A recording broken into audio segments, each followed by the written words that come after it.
Parámetros, criterios, indicadores y o cuestionamientos para evaluar la calidad de una investigación. Módulo 8. Objetivos. Al final de este módulo, los estudiantes podrán comprender que toda investigación requiere ser evaluada, revisar sugerencias de parámetros, factores, criterios, indicadores y o cuestionamientos para evaluar la calidad de una investigación. Premisas. No existe la investigación perfecta, como tampoco hay que ser un ser humano perfecto. La perfección constituye un estándar ideal. ¿Qué esto significa en el lenguaje de la investigación? Ninguna investigación va a ser totalmente perfecta, incluso no solamente los modelos filosóficos y las teorías psicológicas se ha determinado que por ser una construcción social de un teórico, de un experto en un campo, eso indica que podemos describir, bueno, primero que todo observar, describir, entender y predecir algún fenómeno perfectamente. Incluso los métodos estadísticos que se utilizan en la investigación cuantitativa de facto plantean de que siempre va a haber un error.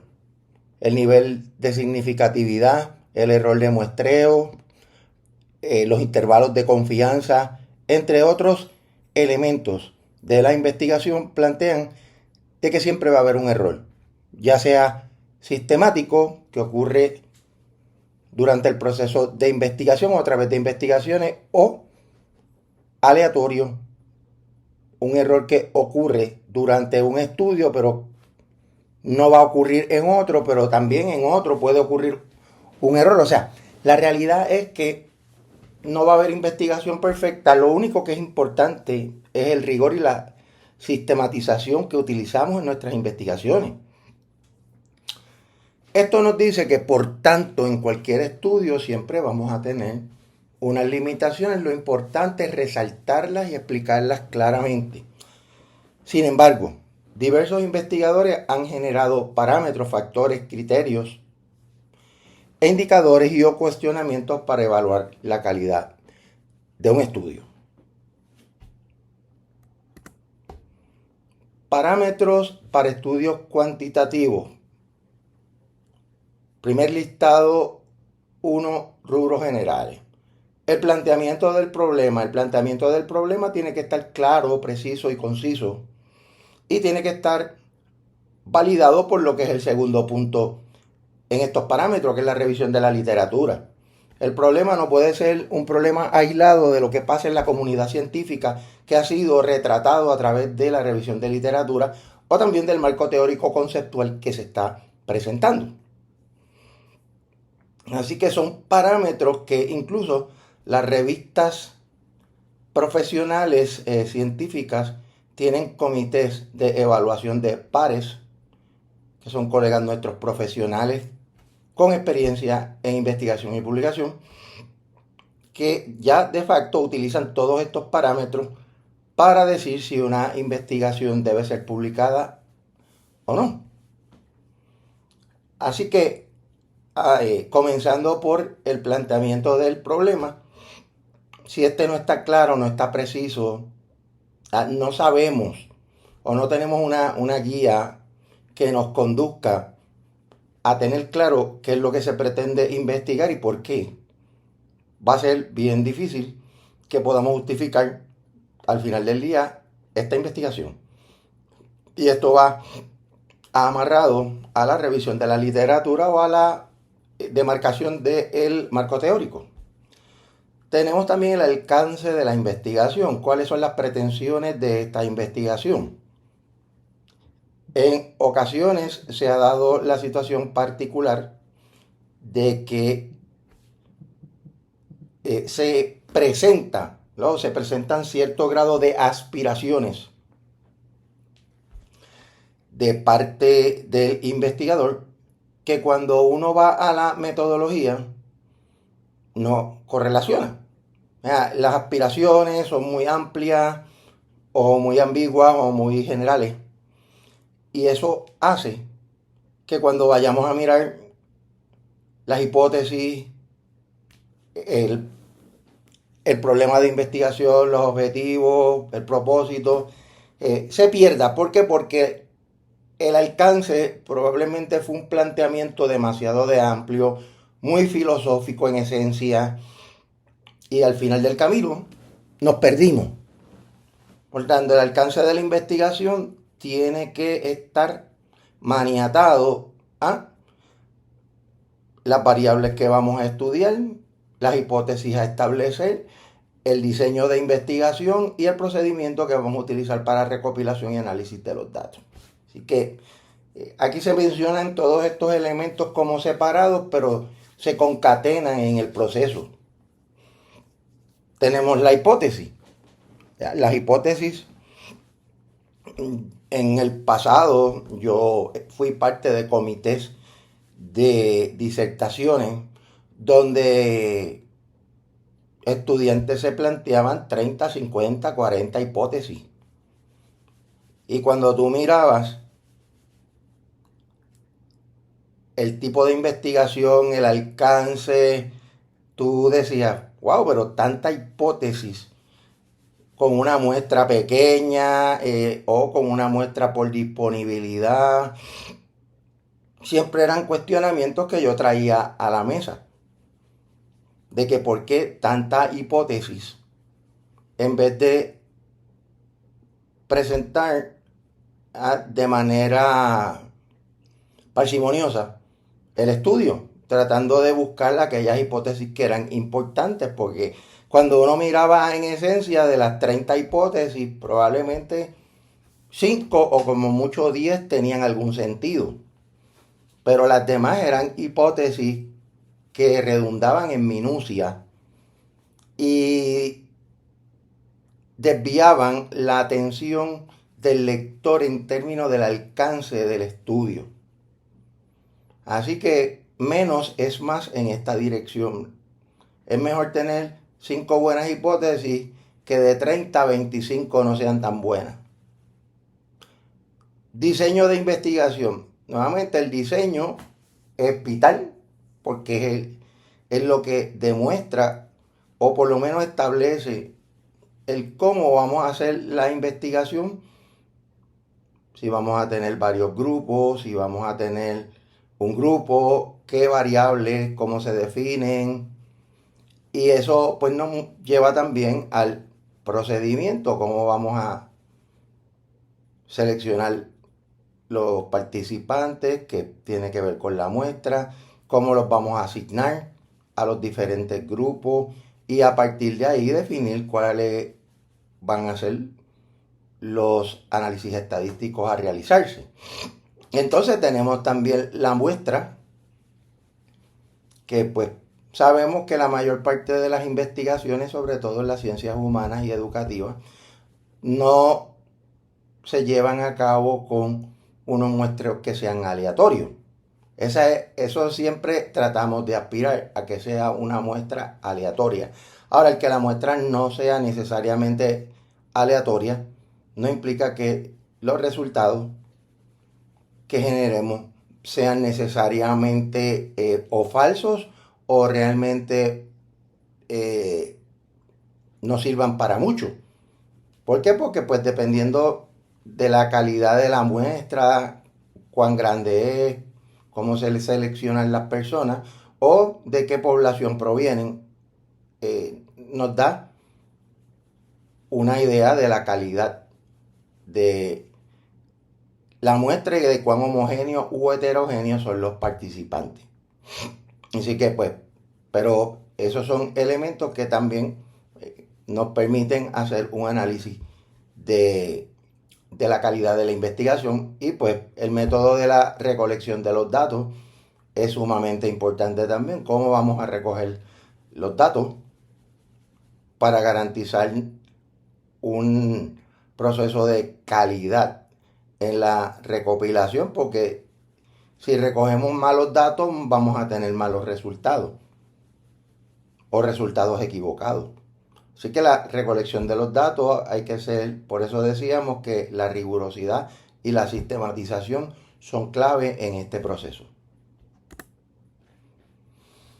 Parámetros para datos cuantitativos, primer listado 2, preparación de los datos o información para el análisis. También eso nos ayuda a definir la calidad, cómo vamos a entrar los datos, cómo vamos a verificar que los datos están debidamente entrados, cómo vamos a muestrar la misma base de datos para garantizar que los datos correlacionan con los cuestionarios o con la información que nos proporcionaron ahora mismo los participantes.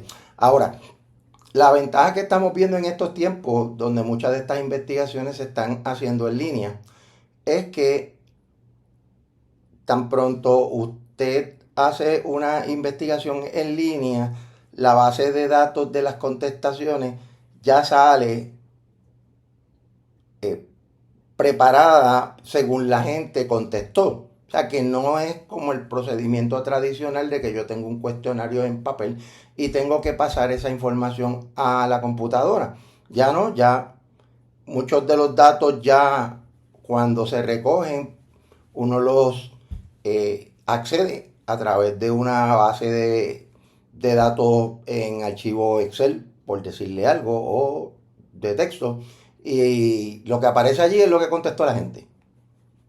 Por tanto, ya hay la verificación. El error estaría en si la persona leyó mal la pregunta y contestó mal, lo cual pues es un poco difícil de obtener, porque pues, básicamente uno lo que está obteniendo es la respuesta de lo que la persona emite al leer un ítem. Así que la calidad de los datos es otro de los parámetros que debemos mirar. Análisis de los datos, desde luego que los análisis estén alineados con las hipótesis, con el diseño, con el nivel de medición de las variables, si es nominal, ordinal, están en una escala de intervalo, de razón. Todo eso es importante a la hora de analizar los datos y que hagamos los análisis correctos basados en los supuestos de cada análisis. O que por lo menos cuando hagamos los análisis tengamos claro de que si el tipo de análisis presupone que las variables se deben distribuir normalmente y si tengo anormalidad en una de las variables, como yo trato de estadísticamente buscar una mayor normalidad o probablemente moverme hacia un tipo de análisis no paramétrico. Lo importante es que garantizarme que estoy haciendo los análisis correctos porque escogí, basado en las variables que estoy midiendo y el diseño, el tipo de análisis estadístico que es correcto. El próximo punto, veracidad en la interpretación de los resultados. Cuando interpretamos los resultados, pues primero tenemos que conocer bien el análisis que estamos haciendo, porque aquí se hacen extrapolaciones. Así que la interpretación de los resultados, si son diferencias estadísticamente significativas, pues cuál es el nivel de significatividad, por decir algo. Así que, o si es un análisis de covariación, no es lo mismo que un análisis de correlación. Entre otros ejemplos. Discusión. La discusión que estriba básicamente en contrastar mis resultados como investigador con los de otros investigadores para poder encontrar similitudes o diferencias. Eso es bien importante y teniendo una buena revisión de literatura, usted verá que la discusión va a ser excelente. Si la revisión de literatura no es buena, ahí se va a notar. El otro punto, redacción del documento final o reporte de resultados, tiene que ser claro, preciso, conciso, sin ambigüedades. Por eso es importante que antes de usted someter esto, ya sea a una audiencia académica para publicación, presentación, usted discuta esto con otros pares. Cosa de que le den recomendaciones antes de usted irse a presentarlo en un foro académico o no académico también. También el diseño gráfico del informe, que las gráficas estén al estilo American Psychological Association séptima edición, lo que ellos aceptan. Simple, preciso, conciso, sin tener unos gráficos que impacten visualmente por los colores y la dimensionalidad de esto, pero que no nos digan nada y que la gente no los pueda leer. Eso es importante. Entonces también la inclusión o desarrollo de modelos y patrones, como muy bien dice la premisa, si aplica de alguna forma, en términos de si hay que hacer una presentación de, al final, de con los datos tratar de presentar un modelo conceptual o una teoría, que esto sea claro, preciso y conciso y que le haga sentido al lector. Parámetros para estudios cuantitativos, segundo listado. Planteamiento del problema y la revisión de la literatura, nuevamente son vitales y son de un pájaro las dos alas. El planteamiento del problema y la revisión tienen que ir alineadas. También los criterios relativos al método, porque yo estoy escogiendo este método, los criterios que son relativos a los análisis y los resultados. Aquí son elementos, qué criterios yo utilizo para definir el método, los análisis que voy a hacer y los resultados que voy a obtener. Criterios para discutir, porque va a depender fuertemente de la revisión de la literatura. También los criterios relativos al documento, cómo el documento va a quedar, si es para una audiencia académica o no académica, y cómo este se va a difundir, si va a ser a través de revistas profesionales, de revisión de pares, si son otro tipo de revistas que presentan datos o por lo menos resumen datos científicos, pero no abundan en análisis estadísticos y estas cosas que sí lo hacen los papers o las investigaciones que se someten a revistas por revisión de pares. Esto es bien importante, ¿vale? ¿Y cómo lo vamos a difundir? Usualmente en lo que es la academia, pues usted puede presentar los datos en algún foro profesional al mismo tiempo que está haciendo un artículo, o lo hace lo primero en una presentación y luego desarrolla el artículo, o hace el artículo y después la presentación, en fin. Básicamente depende del propósito de cómo usted quiere diseminar y difundir la información de su investigación. Parámetros para estudios cuantitativos, tercer listado. Importante que tengamos claro el título y que el título correlacione con lo que pretendemos hacer, donde el título establece cuáles son las variables a estudiar, en qué población, el planteamiento del problema, que lo hemos mencionado ya en varias ocasiones, tiene que estar bien amarrado de la literatura, a su vez las hipótesis y las variables. También eso se maniata con el diseño. Y entonces cuando trabajamos, por ejemplo, con experimentos, pues evaluar los criterios de validez interna para garantizarnos que estamos siendo congruentes con lo que estamos haciendo en nuestra investigación, y la validez externa en términos de la capacidad de generalización de nuestra investigación.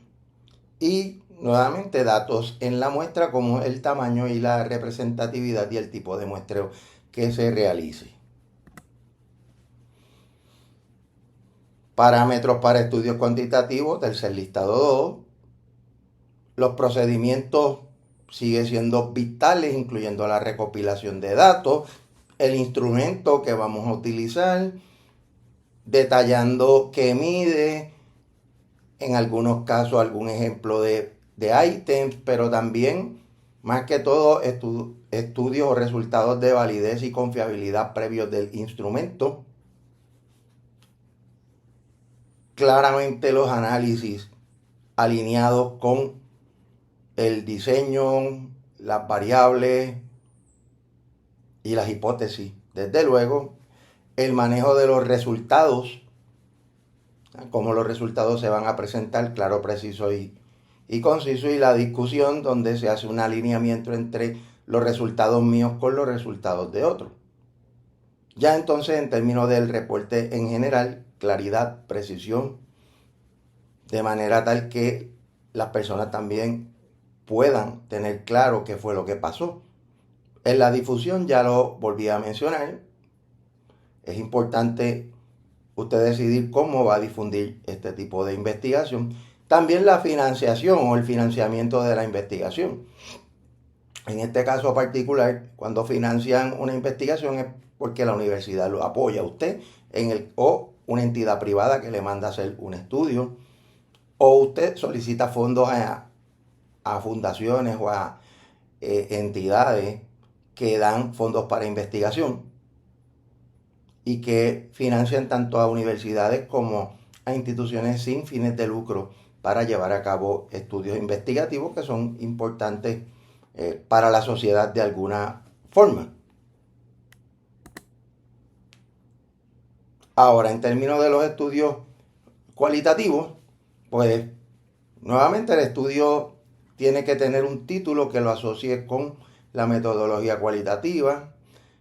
En términos de los rubros generales, no es una investigación cuantitativa, pero tiene unos parámetros en términos generales parecidos, donde el planteamiento del problema tiene que ser igual de bueno que un estudio cuantitativo. El papel del investigador se refleja a través del procedimiento cuando lo está redactando los investigadores.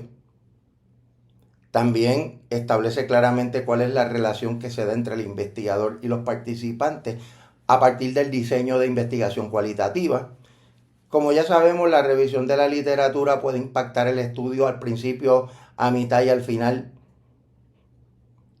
Y también importante cuál es el tipo de participación que tiene el investigador en el estudio, en términos de si esa persona observa desde lejos, si esa persona se hace parte de él, si esa persona llevó a cabo estudios focales o grupos focales, para poder narrar de forma integrada cómo se dio el proceso de investigación cualitativa.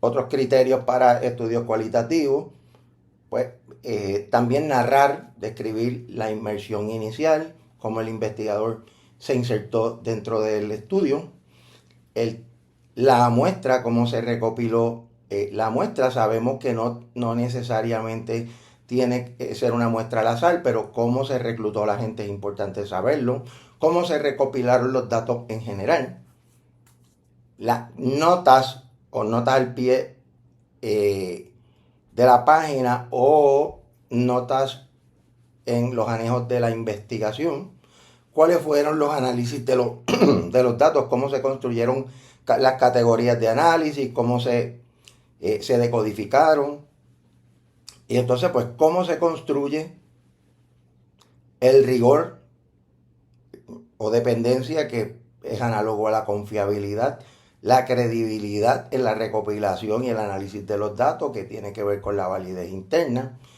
o la transferencia o validez externa o rubros específicos por método de recolección. ¿Qué capacidad puede tener ese estudio cualitativo para hacer algún grado de generalización? Criterios para estudios cualitativos. Tercero, rubros generales.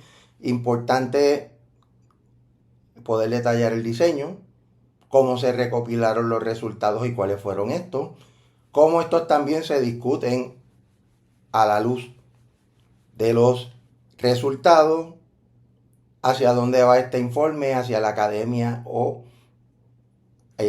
otra entidad que no es académica, y qué criterios se establecen para cada diseño, independientemente de ser una investigación en el área de investigación-acción, sea fenomenológica, etnográfica, narrativa o en teoría fundamentada. Ahora, criterios para estudios mixtos en términos de cuáles son los rubros generales. Es importante que los criterios sean propios de cada disciplina o cada área de investigación, de la aproximación hacia donde yo quiero llegar o cuál es el enfoque que yo le quiero dar. ¿Cuál es la calidad del diseño mixto? ¿Cómo yo combino estudios en un estudio mixto, análisis cualitativo con cuantitativo? Que resultan también ser un reto. La calidad de las inferencias. Por ejemplo, si yo tengo una investigación que va a ser un 25% cuantitativa y un 75% cualitativa, tengo que tener mucho cuidado con las inferencias que voy a hacer. Que no vaya a ser inferencias a una población con solamente o con una mayoría de los datos cualitativos. Eso me lleva al próximo punto, el rigor interpretativo. Cuán riguroso soy yo a la hora de interpretar los resultados. Y cómo eso yo voy a transferirlo, cómo esos resultados se van a transferir. Lo que al final del día, todo concatenado me lleva a cuán legítimo es el estudio que yo estoy realizando. Por eso es, nuevamente, menos es más, pero también hay que ser ético en la línea de que en la investigación que yo haga no puedo hacer aseveraciones o generalizaciones que los datos no aguanten. Ese es el punto importante en el contexto de la legitimidad.